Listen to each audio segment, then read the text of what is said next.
Para a nossa atividade de história no livro de história, páginas 48, 49, 50 e 51. As comunidades indígenas não são iguais. Cada comunidade ou povo tem sua língua, seus hábitos, suas tradições. Em alguns grupos indígenas, cada família mora em uma casa. Em outros, várias famílias moram em uma mesma residência. Nesse caso, cada família ocupa um espaço próprio. A maneira de construir as casas é diferente da das cidades e a organização das aldeias varia entre os grupos indígenas. Observe as fotos. Aqui nós temos a primeira aldeia, que é a aldeia Yanomami, próxima ao rio Totobi, na Amazonas. Em 2015, essa foto foi tirada. Os Yanomami dessa região constroem uma única aldeia-casa, em formato circular, onde podem viver mais de 100 pessoas, todos juntos, tá certo? E temos aqui ao lado a moradia Guarani Nandevá, em São Miguel do Iguaçu, no Paraná. Essa foto é de 2014. Os Guarani Nandeva, acho que é isso. Vivem em casas menores, que geralmente servem de moradia para apenas uma família. Igual a nossa, né? Que temos cada um suas casas. Então, tá vendo que eles são indígenas, mas eles são diferentes? Eles têm maneiras diferentes, hábitos diferentes. Então, cada um tem uma maneira diferente de construir a sua casa. Uns moram todos juntos e outros moram cada um em suas próprias casas. Número 1. Complete o quadro abaixo com as características das moradias do Yanomami e dos Guarani Nandeva, acho que é assim. Em seguida, complete a última coluna com os dados da sua casa. Yanomami, a moradia grande ou pequena. Aí você vai sair marcando e vai dizer a sua casa também como é, ok? Número 2.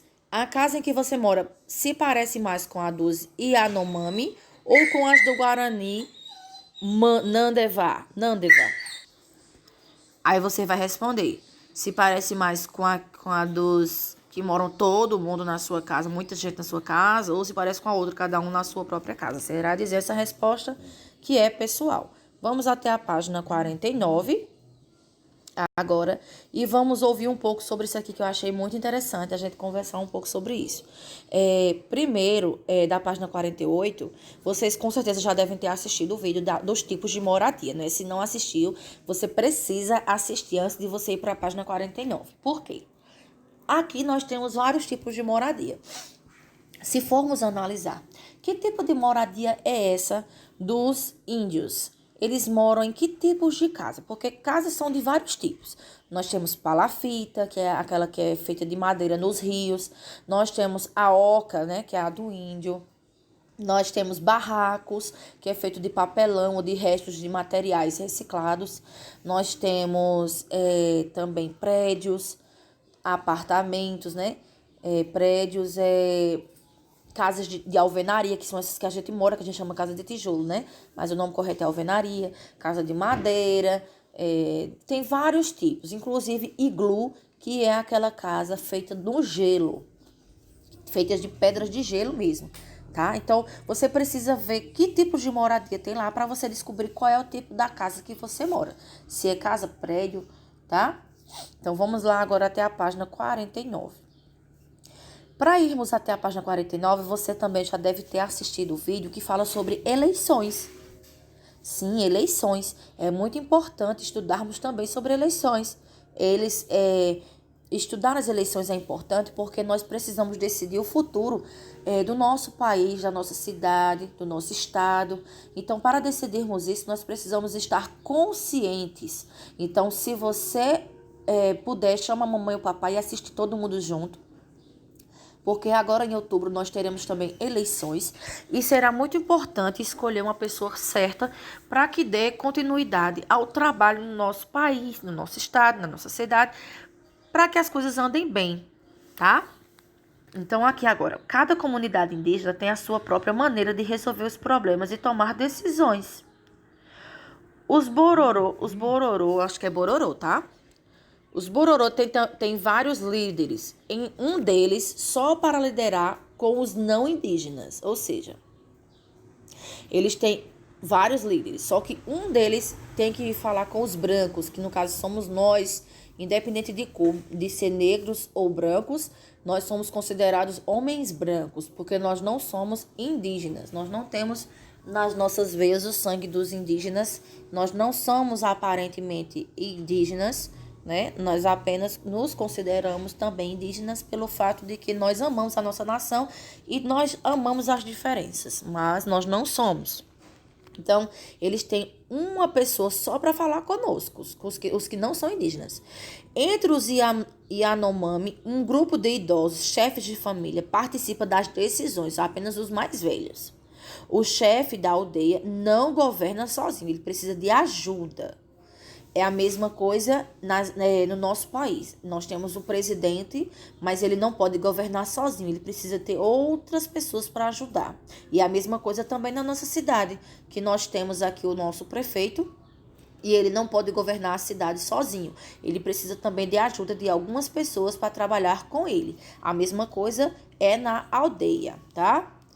Para muitos povos indígenas, o lugar das reuniões é muito importante na aldeia. Ali, os indígenas se reúnem para conversar, lembrar de coisas antigas, organizar o trabalho, as festas e as práticas religiosas. De modo geral, é onde também fica a escola. Além do chefe, geralmente há o pajé, que cuida da saúde e aconselha as pessoas do grupo. O pajé conhece as plantas e com elas faz remédios. Ele é conhecido como curandeiro. É ele que conhece as lendas e as histórias orais da sua gente. É como se ele fosse o médico, tá? Para ajudar quem estiver doente. E ao mesmo tempo ele é como se fosse um médico também que fosse assim como um psicólogo, né? Que ele ajuda as pessoas orientando elas. E também ajuda na parte espiritual. Ou seja, aquelas pessoas que estão precisando de um momento para parar e relaxar, sabe? E ter uma visão diferente. Aqui em cima nós temos as fotos dos indígenas de várias etnias que lutam o Ruca-Ruca no encerramento do Kuarup, ritual de homenagem aos mortos ilustres. Isso aqui é o Parque Indígena do Xingu, no estado de Mato Grosso. 2016 essa foto. Em homenagem aos que já morreram, eles fazem essas lutas. Aqui embaixo, pajés, uajás da aldeia Piulaga realizando ritual para pedir boa pescaria. Então, é como se eles também fossem, assim, um padre, um pastor, tá? O pajé também, ele é assim. É como se fosse essa representação. Ele quem precisa realizar essas coisas. Então, aqui eles estão fazendo um ritual, ou seja, como se fosse um culto, né? Como se estivesse pedindo por uma boa pescaria. Então, vamos lá. A cidade em que você mora é governada da mesma maneira que as comunidades indígenas descritas acima? Sim ou não? Sim. Por quê? Porque o prefeito não pode realizar sozinho o trabalho na nossa cidade. Você pode escrever assim, tá? Vamos até a página 50 agora. A maior parte dos indígenas está em contato direto com a natureza, principalmente os que vivem nas terras indígenas, em áreas de florestas. De norte a sul do país, eles retiram da vegetação nativa alimentos como castanhas, pequi, bacaba, buriti, macaúba, mangaba, murici, pinhão, pupunha, açaí e outras. Também coletam fibras e palhas vegetais para fazer cordas, redes, enfeites, peneiras e esteiras. Com a madeira que retiram da floresta, eles fazem casas, arcos e flechas, barcos e outras coisas mais. Observe os alimentos a seguir. Quais deles você conhece? Converse com os colegas. Nesse caso, você vai conhecer e vai conversar com os seus pais, tá? Os rios são muito importantes para os indígenas, pois fornecem os peixes de que se alimentam e a água que eles bebem e usam para cozinhar. É também nos rios que muitos deles se banham. Com o barro das margens dos rios, os indígenas também fazem panelas, potes, cuias e brinquedos. Os rios também servem de vias para atravessar a floresta. Então, olha só como é interessante. Os rios servem para tomar banho, para pescar, para produzir materiais com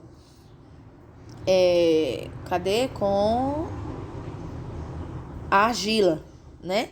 E também serve para atravessar as florestas de um lugar para outro. Então, número 1. Há rios no lugar em que você mora? Sim ou não? Não? Então tá, coloca não. Mas se tiver, você vai dizer como eles são usados. Número 2. Você conhece algum objeto feito de barro? Qual? Aí você vai colocar. Se você conhece, você vai colocar sim e vai dizer o que você conhece feito de barro. Se não, você coloca apenas a resposta não, tá? Vamos até a página 51 agora para terminarmos. Para abrir espaço para suas roças, os indígenas fazem pequenas queimadas na floresta. Eles cultivam milho, mandioca, abóbora, feijão, amendoim, batata doce e outros alimentos. O cultivo desses produtos e a prática de queimadas são tradições indígenas, que foram herdadas pelos agricultores não indígenas. Dependendo da região, os indígenas caçam caetitus, macacos, antas, tatus, veados, cutias e pacas, tamanduás e jabutis, e aproveitam a carne desses animais. Vamos aqui observar o que é caititu, animal que também é conhecido como porco do mato e vive em diversas regiões. Cutia, o que é cutia? Roedor de cauda curta, muito comum nas florestas brasileiras. Então, o que eles costumam comer é isso aí. Aqui nós temos a imagem de mulheres indígenas e a Lapite descascando mandioca brava para fazer o polvilho. Parque Indígena do Xingu, no Mato Grosso. Essa foto é de 2016. Número 1. De quais dos alimentos citados acima você gosta mais? Quais são os alimentos que foram ditos aqui? Milho, mandioca, abóbora, feijão, amendoim, batata doce, macaxeira. O que é que você gosta? Coloca aí para eu saber. Número 2. Nas fotos abaixo, marque um X, o nome dos animais que você conhece. Caititu, anta e paca. Qual desses aí você já ouviu falar, já viu, nem que seja em livro na internet? Qual desses você conhece? Marca o X, ok? Então, ótima atividade para vocês.